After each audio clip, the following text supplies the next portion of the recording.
안녕하세요, 물고기 친구들. There is another video that I'm just recording everything at once, as you guys can tell, right? Today in this video, we're gonna talk about how will you react unconsciously.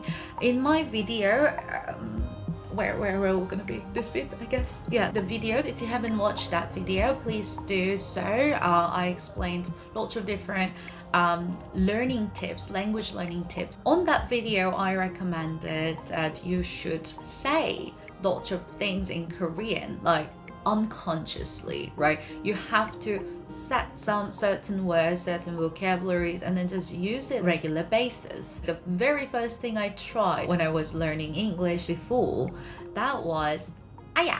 In Korean is aya. But I was looking for the English term, and then that was oops. It's supposed to be ouch or swear you know. But in Korean, it will be just aya, right? Aya, aya. So when you're hit by something, or aya, or just literally based on okay? And when you get surprised by something else, when you were like, oh my god, like, of course you're not gonna say aya in this case, right? You're gonna say 엄마야 or 깜짝이야, 깜짝이야.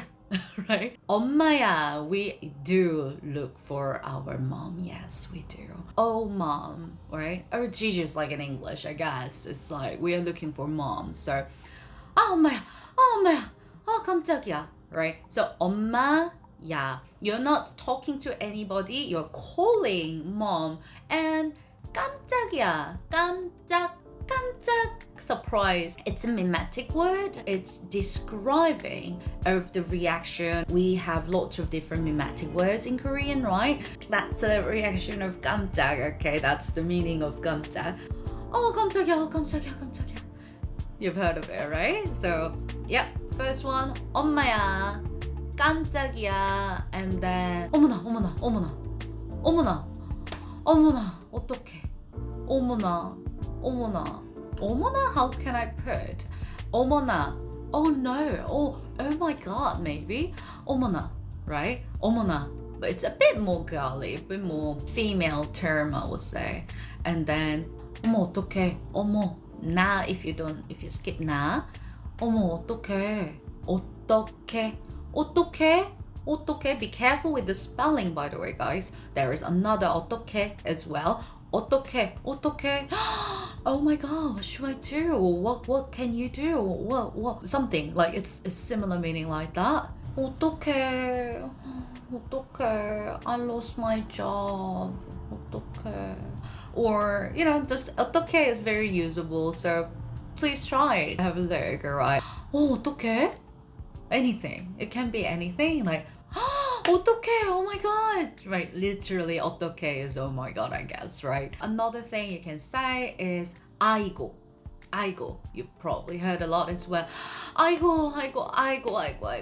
We do use it often. Like it can be any different meanings too, right? So 아이고, 허리야. When you're describing of the pain, you will say 아이고. You can actually try multiple different situations, right? 아이고 힘들어. 아이고 or 아이고 깜짝이야. Or can be anything. Just try. Just feel free to use it, right? And then the last one, the very I would say it's a cute one a bit, right? So this one is 아이참.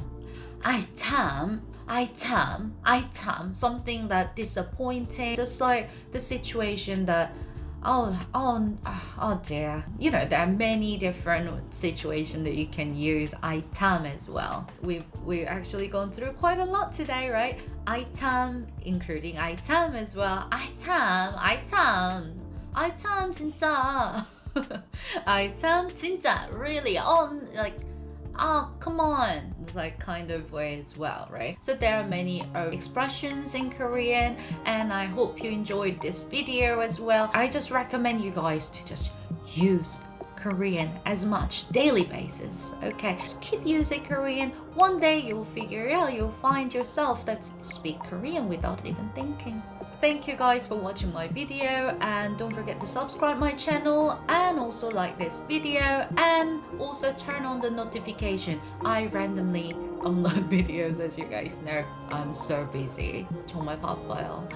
But thank you guys again. 좋은 하루 되세요. Have a lovely day, guys. Bye.